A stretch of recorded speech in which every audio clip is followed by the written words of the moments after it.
सभी को नमस्कार। हिंदू राष्ट्रीय शक्ति की तरफ से प्रेस मीट यहाँ पे बुलाया गया है। हमारे एचआरएस के कामों को लेकर जो नर्स वेलफेयर एसोसिएशन जो भी बात या टिप्पणी किए हैं, उससे ऐसा लगता है कि दे आर नॉट प्रिपेयर्ड कि बोलना क्या था या दोष क्या देना था। रही बात महिलाओं का इज्जत करना, वो हम लोग करते हैं। नर्स महिला है या डायरेक्टर महिला है तो वो मेन पॉइंट नहीं है।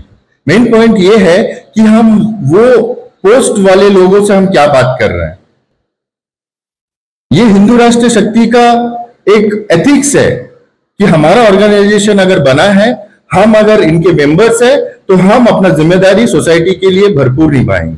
आप जो बाहर में मेरे को बोले थे कि आज तो तुम लोगों को धो देंगे, तो ये सब लैंग्वेज, दुष्ट लैंग्वेज, और अगर आप इतनी जिम्मेदारी से अपना नर्सेस का ख्याल कर रहे हो, आप मुझे एक बात बताइए ना कि नर्सेस सुसाइड अटेम्प्ट क्यों कर रहा है। इसमें हम सोचे थे आप प्रेस मीट कर रहे हो कि आप नर्सेस का वेलफेयर के बारे में बोलेंगे। हम जो एलिगेशंस आप पे लगाते हैं या फिर बोलते हैं मिसबिहेव है या स्टाफ कम है, उसको आप प्रूफ करोगे कि हम जो बोल रहे हैं गलत है।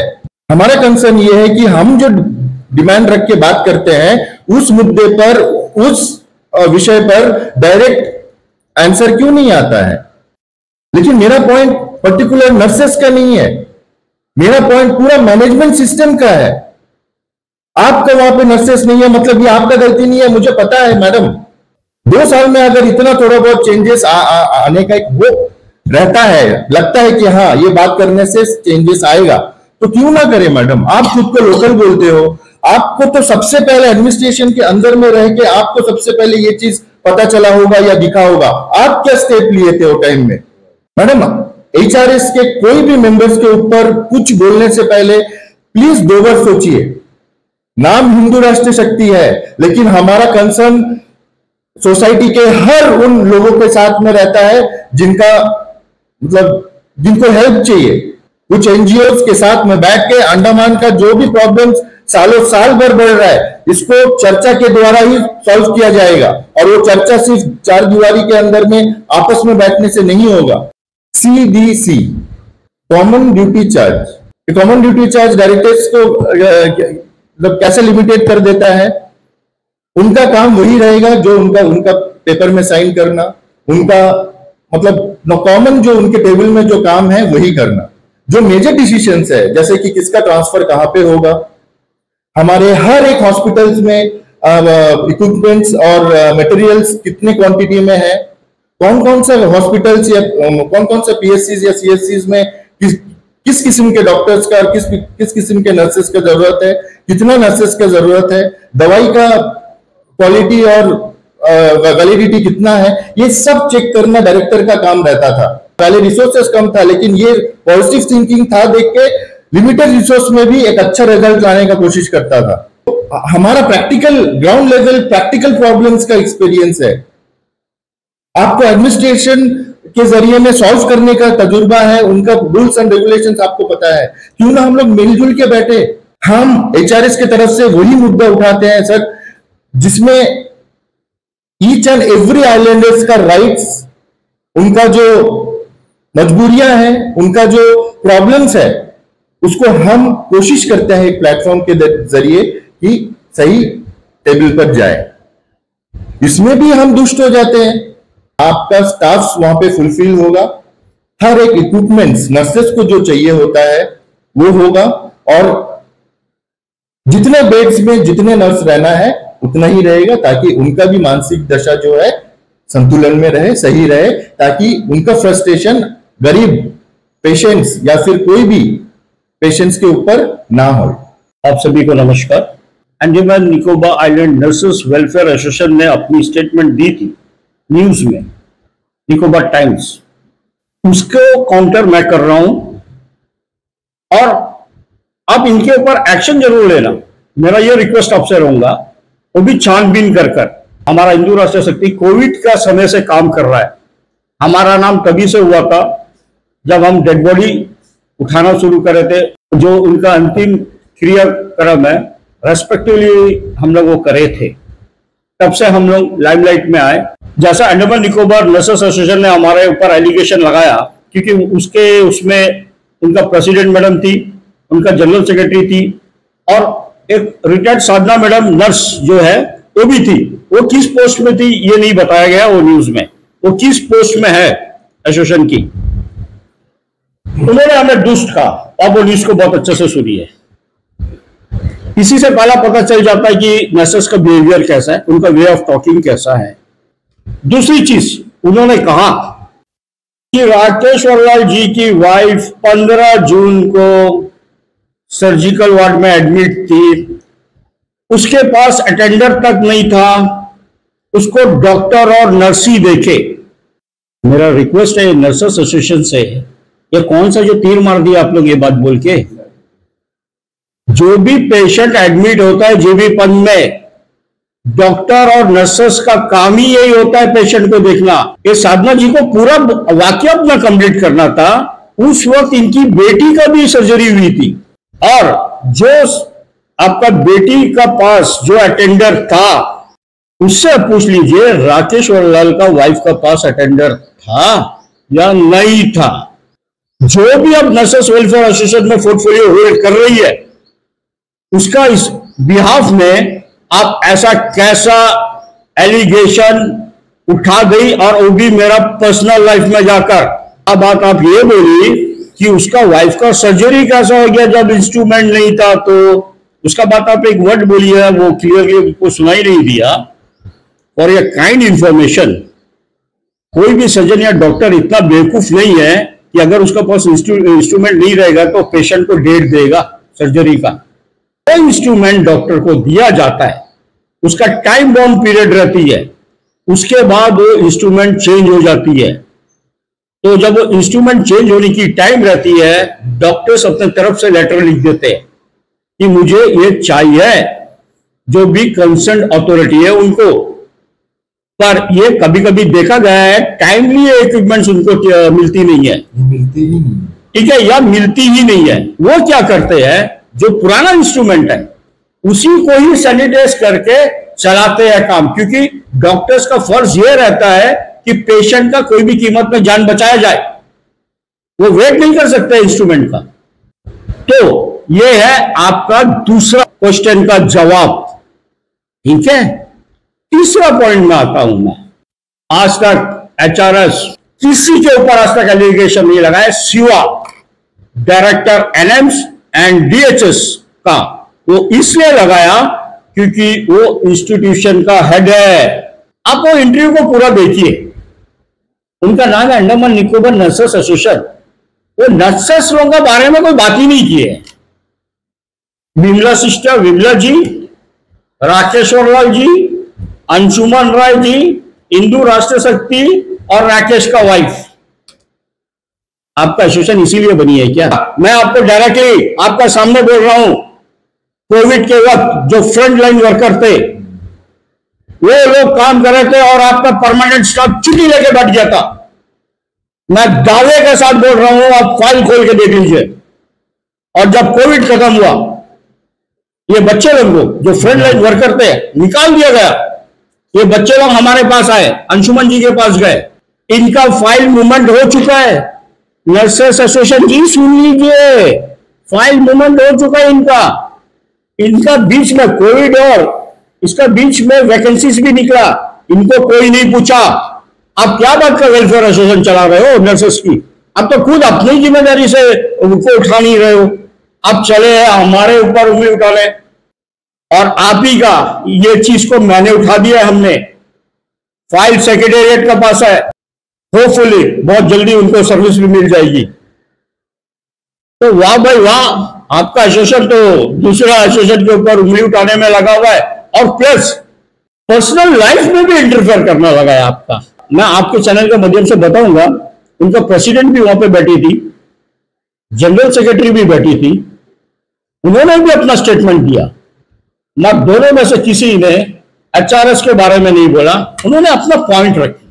सिर्फ एक ही को प्रॉब्लम था, मीडिया बदलू कि ये कमेंट बॉक्स में लिख रही है मैं एफआईआर कटा दूंगी राकेश्वर लाल जी के ऊपर, फिर उसके बाद लिख रही है, सुनिए, हमको धमकी दे रहा है, उसके बाद लिख रही है ये ओटी के अंदर कैसा घुसा, मैं डायरेक्टर एनएम्स और डायरेक्टर डीएचएस से कंप्लेंट करूंगी और इनके ऊपर इंक्वायरी करवाएंगी। अरे मैडम जी, क्यों दोनों मैडम को तकलीफ देती है? एंटी करप्शन, सीआईडी, आईबी, आप उनका पास में भी लेटर लिखिए ना। इनका अलावा वो भी छानबीन करेंगे और देखते हैं क्या सॉल्यूशन या आंसर आता है। सवाल सेक्रेटरी पर्सनल से हेल्थ आपने डेली टेलीग्राम में निकाला था, पीआरओ भी अपॉइंट किया था। आपका हेडिंग तो बड़ा खराब था, miscreant anti social element. Secretary health साहब, पहले तो आप मुझे यह बता दीजिए कि मिसक्रिएट एंटी सोशल एलिमेंट कौन है? आपका ये निकलने के बाद में अंडमान निकोबार नर्सेस एसोसिएशन ने अपना इंटरव्यू दिया है और एसोसिएशन का राइट्स भी बनता है मीडिया के सामने इंटरव्यू देने की। पर 3 पॉइंट क्या कर रहे हैं उस लोग एचआरएस के ऊपर, पर्सनल लाइफ में भी जाके कर रहे हैं। उकसाता कौन है पब्लिक को? बताइए ना।